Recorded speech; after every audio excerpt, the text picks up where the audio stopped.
today is a good day to die. No matter what happens, this is the most beautiful day of my life. I'm gonna enjoy having conversations with all my family and friends, and I'm gonna go out and do what I do. And I feel grateful that I get to do what I do.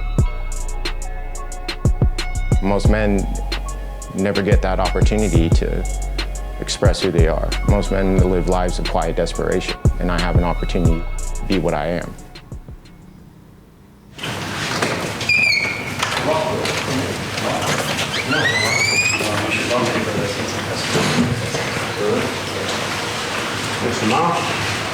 We'll film a little like mini documentary. Oh, so you're going into that business now? In the last, yes. Is this where it all starts? That's where it all starts, dude. Okay. My name is Javi Trujillo. I was born June 2nd, 1990 in San Diego, California. Professionally, I've had 4 fights, 3 wins, 1 loss. Amateur, I've had 6 fights, 5 wins, 1 loss. Back in high school when I was 16, saw my first UFC fight and just seeing what these athletes could do. You know, they could interchange in between martial arts disciplines. And just seeing how the crowd was reacting to these people, I just thought it was like, wow, man, this is something I definitely want to try.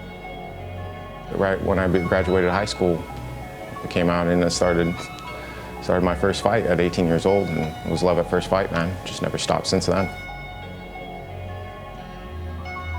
Unlike all other combat sports, MMA, you're allowed to do almost anything to win the fight. And what I love about it is just that for 6 weeks, you're training hard to beat this opponent, and for 15 minutes, I'm allowed to do whatever I want. Practice various, quite a few styles. I would say mainly Brazilian Jiu-Jitsu, submission wrestling, or catch wrestling as some people call it. Also Muay Thai is what I came out here to Thailand to learn. Also boxing, and then I've taken a little bit of Taekwondo and karate as well. But I think my main focus is obviously my strengths, which is grappling. I love grappling. I would try to mimic my practices as close to the fight as I possibly can. The saying that we have in the fire service is that we don't rise to the occasion, we only drop to the level of our training. So when you're tired, when you're hurt, that's when it counts. So when it comes to sparring, I try and mimic it as close as I possibly can. And that also goes into drilling as well. Like I just want to drill guard passes, and I will continually drill guard passes for 4 or 5 rounds, like 2 to 3 minutes each. You know, just that way I can get the endurance, that way I can drill it and make it become subconscious. It's almost automatic.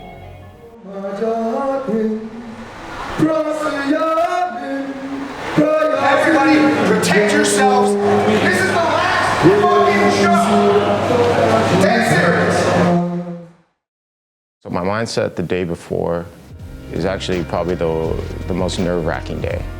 For me, it's just like thinking about, well, the camp is done, all the physical part is done, all the physical training, all the conditioning is done. And now you're left with just the mental state of it. And a lot of things start to happen. I become anxious. I have a lot of feelings of, what if I lose? What if this happened? I could die. Every time you step in there is a possibility of that happening. And what I like to do is I just kind of set up a few routines of things that I do, sometimes breathing work, sometimes I shadow box, or just simply just walk. Over in my mind, I just start going over all the different scenarios that could possibly happen, the good, the bad, the ugly. And so as that day starts to approach and I start warming up, I start to feel myself becoming more confident. I start to feel myself building. I'll start to hit the pads and I'll feel faster than I've ever felt. I'll start to grapple and I'll feel like I'm chaining submissions faster than I've ever been chaining them before. I feel like I can see things way quicker than my opponent can see.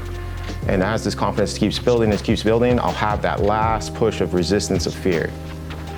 And when I know that fear is there, it reminds me that it's time to push even harder. Because the more resistance you're met in life means that opportunity is the greatest thing that you need to achieve.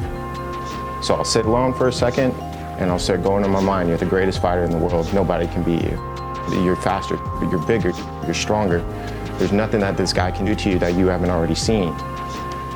And once I step in there, I just go on autopilot. There's no time to think when you're in there. I've done all the thinking up until the point. I just go in there and I act.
is one of the greatest days of my life. There's no drug in the world that can compete with that feeling. You have a rush of adrenaline, you have a rush of endorphins to your system. You just feel like a superhuman. And you just feel like it's your birthday, Christmas, New Year's Eve, every holiday just wrapped up in one moment. That feeling is just the greatest feeling in the world, and I wouldn't trade it for anything. The guy's tough, man. He was a lot tougher than I thought. I thought a few of those knees and a couple of those straight shots I hit him clean with, so I thought that would drop him. But man, the kid got hard. And without my opponent, I can't do this, so I have more respect for him than anybody else in the world. I wanted to show the whole world how good I've gotten in a year. I think that was an excellent display of my skills right there. Boxing, Muay Thai, MMA, everything in one. And man, I'm just so happy. It's awesome. It's a great feeling, you know. My biggest success is winning my last fight. Before that, I was coming off of a loss, so I think I demonstrated to people that I can come back from adversity. And I demonstrated in my last fight that I could chain my Muay Thai into my clinching game, and from my clinching game into my wrestling, until eventually getting my rear naked choke. My advice is, if you're gonna take up MMA, do it because you love it. Don't do it because you think you're gonna make money or you think you're gonna get famous off of this. Do it because you love the process, you love training. You love that you get to get up every morning and go run with your teammates, and you guys get to bullshit together while you're putting on all your gear.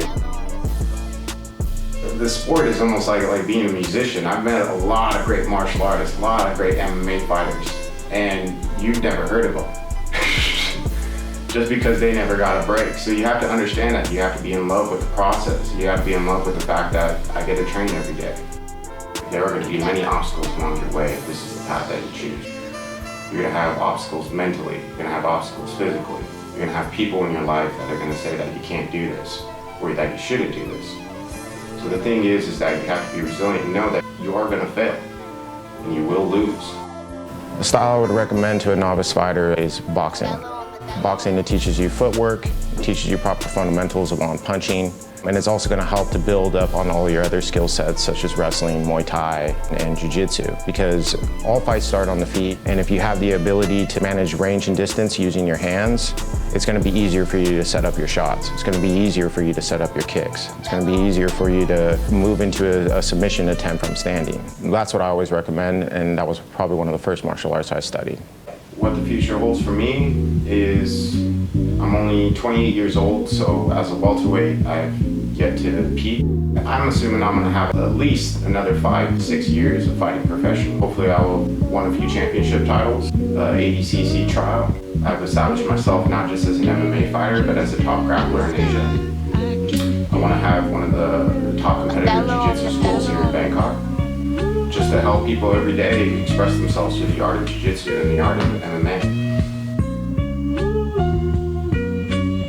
There's no get out of jail free card when you decide to pursue this life. I know every day I'm getting hit in the head and I come home with a headache. It's like, what am I doing to my brain? A friend of mine told me just to keep doing it and keep training, because there's going to be one day when I'm going to put on my gloves and I put on my gear to train, and halfway through the session I'm going to be like, I don't want to do this no more. I'm tired of getting hit. I'm tired of my body hurting every day. So until that day comes, I'm just going to keep pursuing it.